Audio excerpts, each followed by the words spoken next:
I feel unsafe because my autistic neighbor exhibits strange behavior. He constantly follows me when I take my dog outside at night. Hi all. I've never posted here before, but I've been thinking about writing this for a while now, since I'm really starting to feel uncomfortable and could really use some advice for who to contact and what to do. I 23F live in student housing as a graduate student. I have my own apartment in a small multifamily complex. There are about 4 other students there, one of which I will refer to as S, 45M. S has autism. I know these terms are outdated, but for context, his autism is rather profound, and he has lots of social difficulties and stims in conversation. I previously haven't had any real difficulties interacting with him, especially since I used to be an instructor for children with autism and am used to handling various social behaviors from people on the spectrum. But in the past couple of months, his behavior towards me has changed, and I'm at a loss for what to do. I take my dog out at various times throughout the night to relieve herself. There is only one way out of the complex, and I have to pass by S's apartment in order to do this. But after living here for about 6 months, I didn't have any trouble with this. Sometimes, he'd come out to say hi, and I'd let him pet my dog. But this was always at an appropriate time. About a month and a half ago, things started to get weird when I took my dog out at 4:30 a.m., which isn't unusual, and saw him peeking at me through the window. He then opened the door and came outside to sit down and pet my dog. She started barking and I politely told him that I can't have her barking at this time of night and took her inside. I'll admit I felt a bit uncomfortable with him coming out so late at night. After all, he is a large older man and I'm a very small female. For the next month, I would notice S lingering outside the apartments a lot more often. I found it disconcerting when he was doing this late at night. My partner, 20F, came to visit for a month, and while she was there, his behavior got even stranger.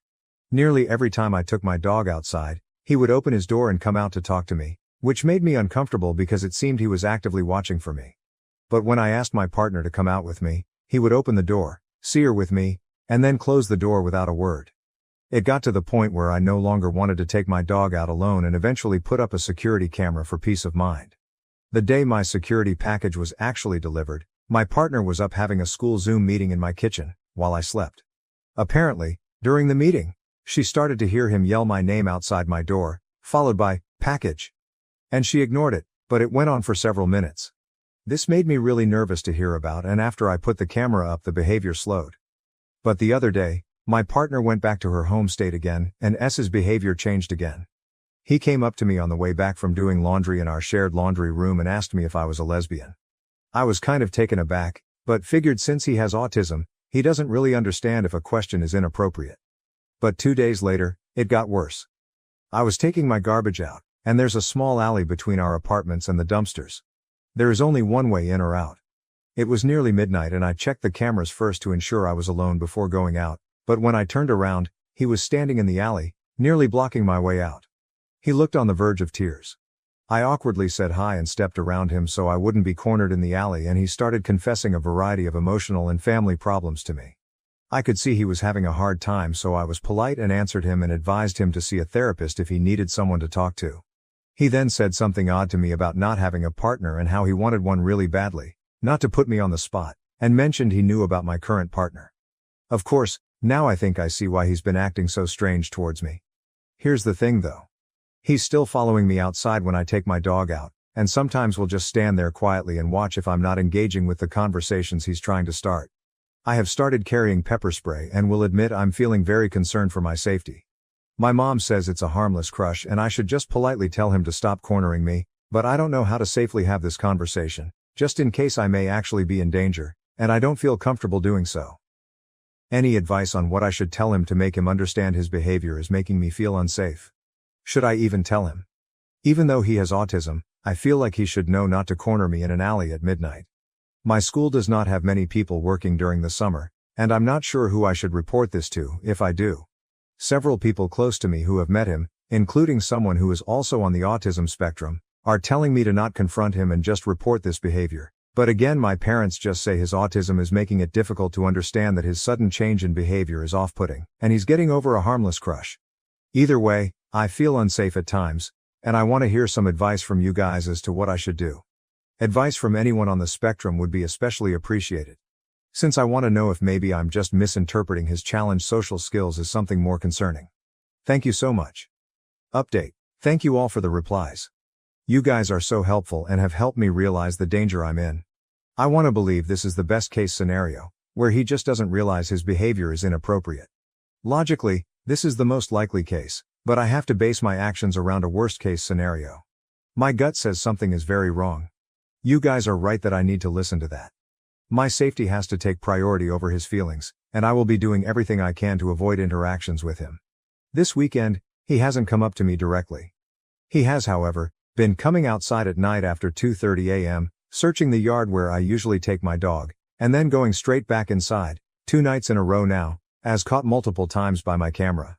Don't know why else he would do this other than to look for me, and this makes me especially unnerved that he's only attempting that approach at night now, as if he's trying to catch me off guard. I called my parents and broke down crying after reading all the comments you guys left in this thread, and they're finally taking me seriously. My mom purchased me a stun gun, which I will not be going outside without. I'm also not leaving the house alone anymore at all, not even to take the trash out. My dog will be accompanying me for everything. I didn't mention it in my previous post, but my dog is a pit bull, and even though she's the sweetest and has never once been aggressive, she is fiercely loyal, and I believe she could do some serious damage if someone attacked me. I also put in contact alarms for my windows and got a better deadbolt for my door, and my partner has also offered to come stay with me to help keep me safe. He has never approached me when I'm not alone. So for everyone who's been concerned for my safety, thank you, and I hope that shows I'm taking serious steps to keep safe. This morning, I submitted a report to the school and explained the situation in depth, including sending them footage from my security camera of him following me and my dog outside late at night. I requested they keep my report anonymous. I asked them to do a mental welfare check on him and connect him with counseling resources. And as some of you have suggested, I'm asking them to call and remind him not to approach people late at night while they're on their own. Those were my only specific requests, but I told them I need intervention, and I need it now. I got a call back within a few hours and learned my case was fortunately assigned to a man who's worked with autistic adults for years prior to transferring to work at the university, so he's very understanding of the situation and why it's so complex, and will be working on connecting us with resources for his mental health and to point out which behaviors are appropriate, inappropriate. I'm hoping this is the best case scenario, and that this intervention will be positive. If it's not, however, then I will be asking the housing department to temporarily move me. I feel much better with the help and communication I'm getting from the school, but I will continue to treat this like I'm in very real danger, because I might be. This post blew up, so I will update it if something more substantial happens. But for now, the situation is reported and you can assume no news is good news. Now to the next story, Story 2. My ex-girlfriend committed suicide. I am a firefighter and had to find her body. It's been a bit over 6 months since I posted that story and I want to give you a quick update on my life. I'm on mobile, so I apologize if it makes it harder to read. TLDR, my ex-girlfriend got into an abusive relationship with a drug addict. She was dealing with depression for a while and killed herself.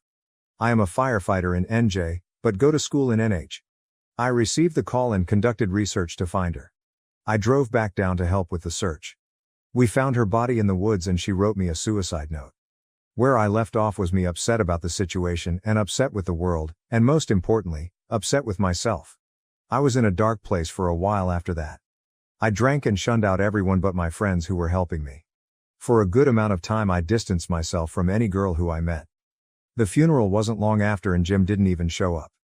I'm not sure if he was invited, but it just shows the type of guy he is. I didn't feel comfortable with dating anyone, let alone even hooking up with them. It felt wrong and I was scared I would get close to someone and lose them again. The depression I felt was destructive. My chief reached out to me not long after because I never told him how I knew her. He asked me to see a therapist and that he can set up a visit at the firehouse. I was in NH, so I told him I'll see my college counseling center and send him confirmation. I lied, I sent him a fake email and he believed me. I had this notion that I don't need help because I help people. After 3 months I was still depressed, but I started to talk to girls again. I met this really nice girl named Sarah. We talked and even hooked up a couple times. After a month and a half she asked if we could start dating. I told her I couldn't. I told her my story and said I don't feel comfortable being close with anyone. She took it well and still wanted to talk, but I couldn't anymore. I felt as if she crossed a line in my mind and we couldn't go back. I didn't want to be close with anyone like that again. Fast forward another month, my friend Kelsey asked if I wanted to go to her sorority formal with one of her friends. I accepted and that's when I met Kristen. Kristen was perfect, she was really sweet and a great date. We ended up talking for a while, and this time I decided it was time to be proactive. I opened up to her about what happened to me, and I told her I want to take it very slow. She completely understood. Instead of scaring her off, she helped me more than anyone has ever had. She convinced me that avoiding therapy is a bad move, and that there is no shame in seeking counseling. So I made an appointment and went.